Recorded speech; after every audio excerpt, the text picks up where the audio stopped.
In this video, I want to talk about what is stop loss hunting. Stay tuned.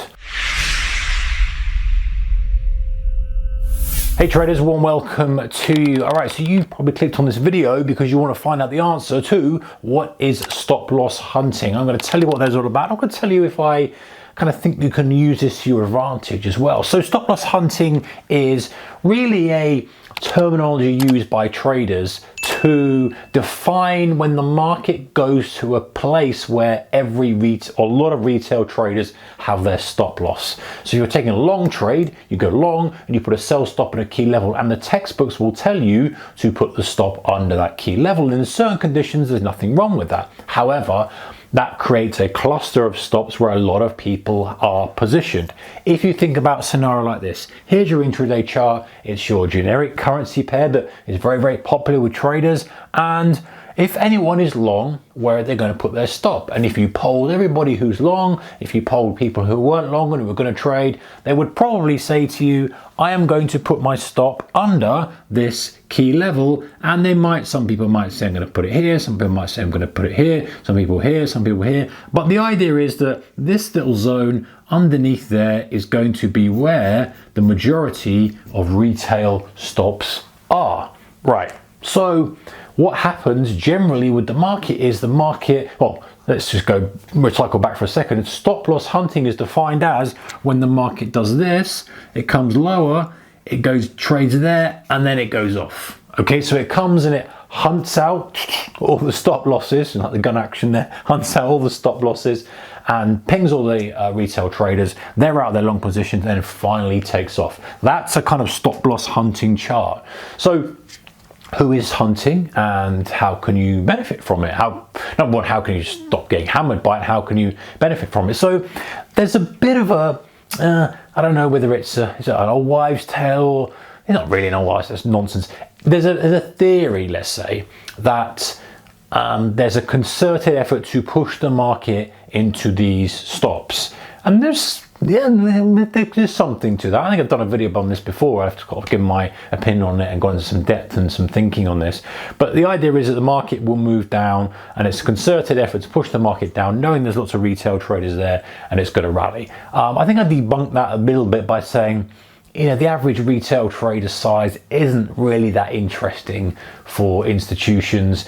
Maybe there is a feasibility in some places by it, but I think more like the theory is that market tends to trade to liquidity. It tends to trade to that level. It tends to want to probe these levels. It tends to want to go and test highs and lows. And algos are kind of widening the spread and they're hitting this and moving that. And so I think it's just sometimes it's a natural force that the market wants to probe highs and probe lows. And sometimes you get a bit of a cascade because the stops are triggered. Don't forget, once it goes through that low, then there's a cascade of selling comes in. So here's a futures contract, right? Cascade selling comes in, bid, hit.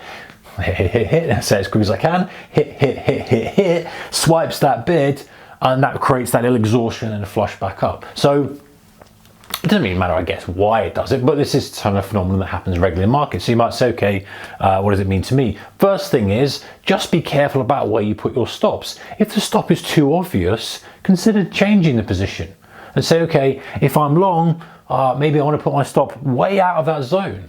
Even better, something I really like to do is to wait until the stop hunt has happened and then position potentially more aggressively. So you go, right, I want to get long here, but that's not flush enough. Let me see if it flushes first, goes through, stop hunts, comes back, that's more like it. Now you can take a stop there, a long here with a stop under there. That's more structured. The stop hunt and look like it's already happened. Does it guarantee? Of course not. It could still go lower, but at least you've had that hunt, that kind of expedition. It's caught a few, it's came back to this kind of accepted level, accepted price. Chances of it going higher probably be reasonable. So waiting for the stop hunt is not a bad strategy, especially in the current market conditions. Widening your stop, another strategy that can ruin the risk-reward ratio of the trade a little bit, but it's there and it's got potential. Also thinking about the type of markets you're in. This is stop hunt, got a stop hunt written all over it. If you're in like a really explosive market that's flagging, it might just have a little tiny dip lower before it rips higher. So you might have plenty of time and have a reasonably wide stop to not get stop hunted, so to speak. It's when it's ranging, it's pinging around, and it's kind of rhythmical and it's quite a slow structure to it that often means that it's going to penetrate those highs and lows, ping those stops, and rotate back. So it's something to consider. It's definitely something to consider. Okay, that's how to generally, in my opinion, how to avoid it. How do you use it to your advantage? Well, one thing is to kind of use the second example I gave of waiting for that structure to occur and then saying, right, that's a stop hunt. I've seen the stop hunt. I'm now going to go long. I'm going to put my stop under the hunt level. Now, if it goes back lower, fine, you're out, but at least you're not getting caught by the first stop hunt.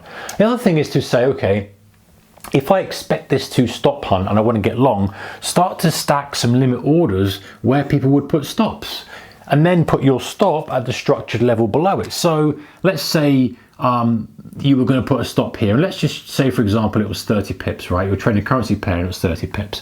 So instead of kind of buying at that level using a 30 pip stop, where your stop would be, so where you would be hunted if you did that, place a limit order, and then below that, put a 30 pip stop staggered under it. So just drag the whole trade down. So now you're buying where the stop hunt could go to if it does, and you've got your stop below. So you're potentially capitalizing on that stop hunt. And if it does go straight through, you're going to get stopped out finally. You're out, your risk is protected anyway with that stop. That's one way to do it. And actually now the way that I look at charts is very much, now we're seeing this so much more often, is to look at that, look through that lens and go, you know, should I be waiting for something? Should I be positioning a little bit lower than I normally would? Should I be waiting for the hunt to occur? Should I wait for it to fake through and come back? That doesn't mean you're going to miss some stuff, because it doesn't always do this, of course, and it could just rip off and you've not got it then if you had it before you would. So, you know, it swings and roundabouts, but it's something to consider, something to look at a chart at, or look through the lens of when you look at the chart and say, hey, if this was to go and stop people out, where would the majority of stops be? How can I use that to my advantage? Does that mean I wait? Does that mean I position where those stops are? That's something to consider. It just means you're one step ahead of the crowd, guys, and that's what the name of the game is. Everyone's putting the stops in the same place. We know everyone doesn't make money at this game. We know the majority struggle, and so if you do the opposite of the majority, the chances are you're on the right side of the coin, which is what we're trying to do. Take care, keep your risk managed. See you next one. Bye bye.